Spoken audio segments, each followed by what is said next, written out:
Like and subscribe to PalsFundamentals on YouTube for more videos like this. Sources linked below. Welcome back. For this regional news report, we're diving into the latest across the North Atlantic. That's right. We'll be covering Greenland, the Faroe Islands, and also how Denmark's economy sort of fits into the picture. Plenty on the agenda today. Definitely. We've got alleged spying in Greenland, Denmark's reaction, the U.S. possibly eyeing a special deal with Greenland. And Denmark's national debt looking pretty good. Very good. But then there are future economic worries in the Faroes. Talk about them joining the WTO independently. Okay. Plus, Bakkafrost lobbying, Greenland shuffling its diplomats. An event in the Faroes for Israel's National Day, some disagreement in Greenland's Foreign Policy Committee, and we'll finish with the Faroes weather. Right, let's jump straight into Greenland then, starting with these spying allegations. Yes, this comes from Pele Broberg, leader of the Naleraq party.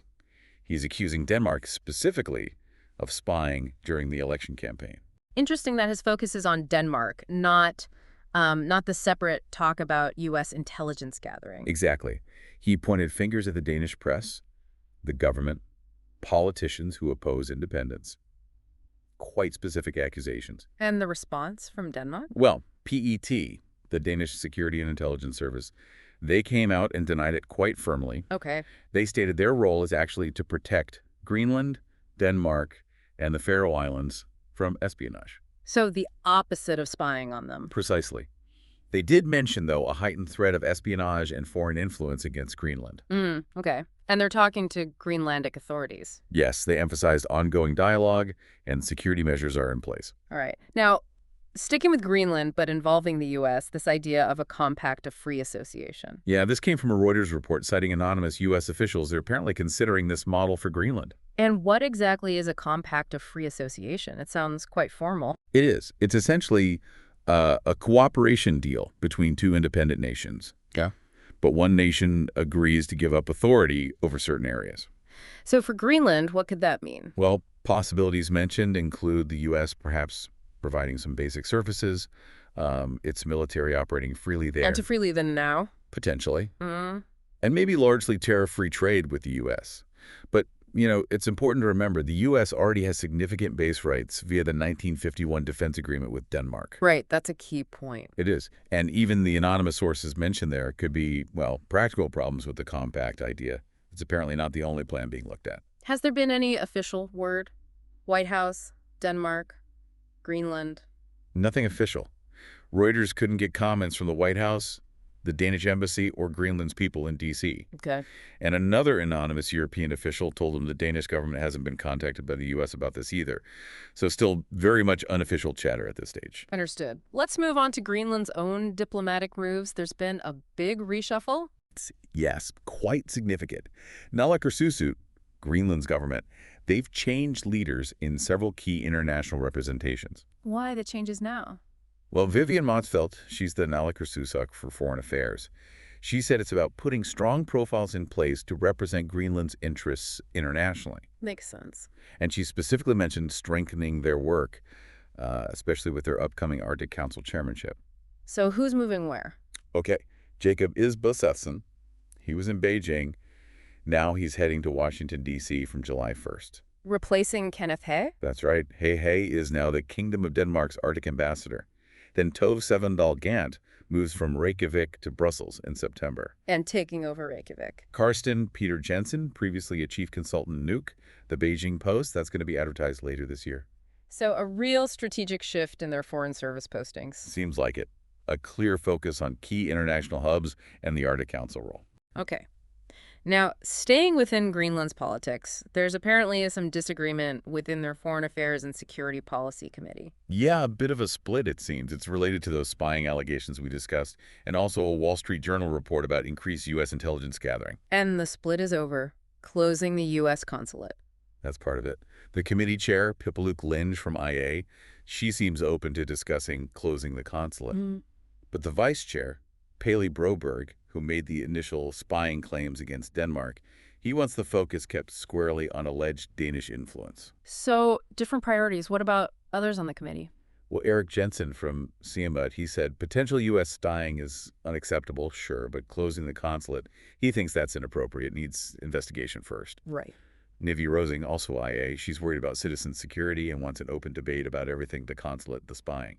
Justice Hansen for the Democrats thinks talk of closure is way too early. And a TEF. Their chair, Akalu Jeremiason, basically sees closing the consulate as a total last resort.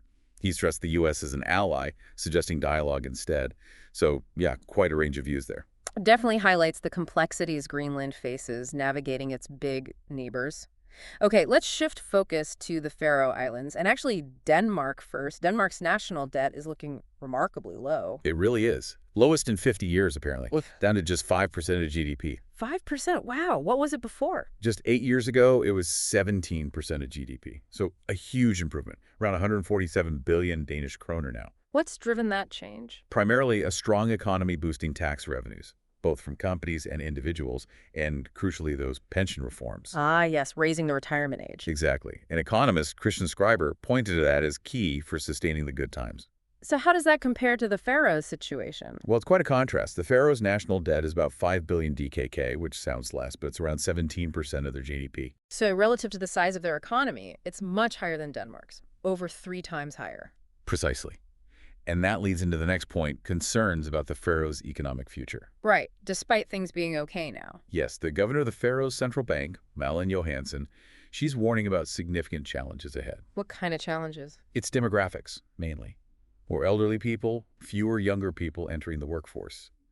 It means government expenses are projected to rise much faster than income. And without reforms like Denmark's pension changes. The national debt could grow substantially. She's quite concerned, especially because they're running budget deficits even during these relatively good economic times. So a call for action. Definitely.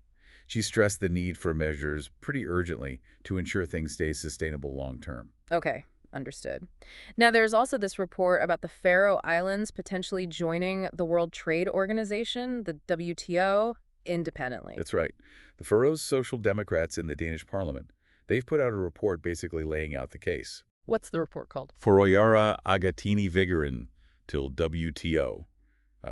Faroe Islands at the doorstep, the road to the WTO. And what does it cover? It talks about why independent membership would be important, what the WTO actually is, the requirements for joining. This has been debated for a while, hasn't it? For years. But it's been sort of stuck because of a legal disagreement between the Faroes and Denmark. Ah. Any progress there? Well, a positive sign is this new special committee. It's been set up to look at whether independent Faroes membership is even possible under the Danish constitution, using Article 6 of the Home Rule Act. So exploring the legal framework. Exactly. Sjurur Skal, the Faroes MP, he called it a principled, significant, potentially historic issue. Historic? How so? He suggested that getting WTO membership would kind of break the frame of the 1948 Home Rule Act, potentially opening a whole new chapter for Faroes foreign policy. Interesting. Where can people find this report? It's available as a booklet and also online on the Social Democratic Party's website. Okay. Moving on. We have a quick note about Bakkafrost, the salmon farming giant. Yes, just a brief mention from their 2024 financial report. According to KVF, the Faroes broadcaster, Bakkafrost spent 4.5 million Danish kroner on what the company calls indirect lobbying last year. 4.5 million DKK on indirect lobbying. Noted. Now, something different, an event happening in the Faroes related to Israel's National Day. Yes, the Faroe Islands Israel Friendship Association and ICEJ Faroe Islands are organizing it. It's happening on Wednesday, May 14th in Tórshavn on Tinghúsvöllur. What's planned? Singing, speeches, that sort of thing, to mark Israel's 77th Independence Day. There'll also be a video message from Jotum Confino. Who's he? He's a Danish-Israeli journalist, grew up in Denmark, lives in Israel now, often comments on Middle East affairs for major news outlets. He'll talk about the current situation. And the organizers acknowledge the difficult context, I assume. Oh, absolutely. They mentioned the dark cloud still hanging over Israel following the October 7th attack last year, the murders, the hostage-taking. The difficult anniversary. Very. They note that 59 hostages are still believed to be in Gaza, and tragically, maybe only 21 of those are still alive. Heartbreaking. It is. They specifically remember one hostage they hoped was alive last year, but whose body was returned in March. They emphasize that the hostages and families aren't forgotten. It's a call for solidarity, then. Yes, an invitation for people to come and stand with Israel. Okay. And finally, before we wrap up, a quick word on the Faroes weather. Right, the Faroes weather report. Well, you can expect pretty typical conditions for May up there. Meaning? Variable. A mix of cloud, probably some rain showers here and there, moderate temperatures. The usual advice applies. Always be ready for things to change quickly. Good advice for the Faroes anytime. Okay, that brings us to the end of this North Atlantic news roundup. Quite a lot covered. We looked at those spying allegations and the U.S. compact idea concerning Greenland, plus their diplomatic shifts and internal committee disagreements.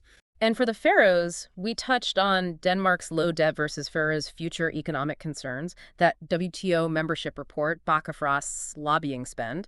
The upcoming Israel National Day event, and of course the weather, it certainly shows how much is happening across the region. Indeed. Lots of political and economic currents swirling. A region constantly evolving its relationships, both internally within the Kingdom of Denmark and with the wider world. Absolutely. Plenty to keep watching in the coming months. Like and subscribe to PalsFundamentals on YouTube for more videos like this. Sources linked below.